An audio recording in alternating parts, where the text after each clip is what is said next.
ராதே கிருஷ்ணா, எல்லோருக்கும் நமஸ்காரம். இந்த வீடியோவில் பகவத்கீதையின் 2வது அத்தியாயமான சாங்கிய யோகத்தின் ஒரு சின்ன அறிமுகத்தை, ஒரு சின்ன இன்ட்ரோடக்ஷனை பார்ப்போம். நம்ம போன அத்தியாயத்தின், அதாவது அர்ஜுன விஷாத யோகத்தின் இறுதி கட்டத்தில் பார்த்தோம்.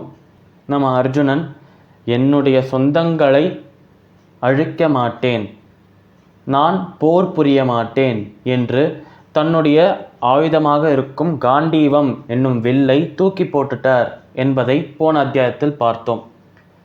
அதன் தொடர்ச்சியாக பகவானாக இருக்கும் கிருஷ்ணர் நம்ம அர்ஜுனனுக்கு உபதேசம் பண்ண இதுதான் கரெக்டான டைம், இந்த சமயத்தில் தான் நம்ம உபதேசத்தை துவங்க வேண்டும் என்று தன்னுடைய உபதேசமாக இருக்கும் பகவத்கீதையை துவங்குகிறார் கிருஷ்ணர்.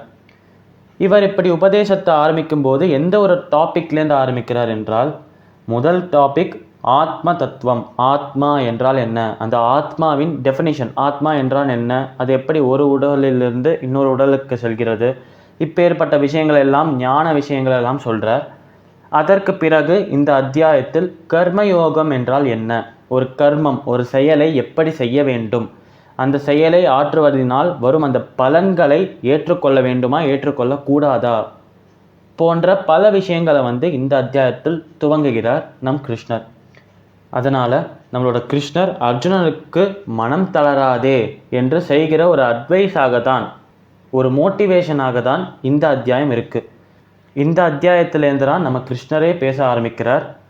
இதுவரை சஞ்சயன் பேசியிருக்கார், திருதராஷ்டிரர் பேசியிருக்கார், அர்ஜுனன் பேசியிருக்கான். ஆனால் இப்பொழுதுதான் பகவானே பேச துவங்குகிறார். பகவத்கீதையின் 2வது அத்தியாயமான சாங்கிய யோகத்தின் ஒரு அறிமுகம், ஒரு இன்ட்ரோடக்ஷன் இதுவே. சமஸ்தலோகாஹ சுகினோ பவந்து, சர்வம் ஸ்ரீ கிருஷ்ணார்பணமஸ்து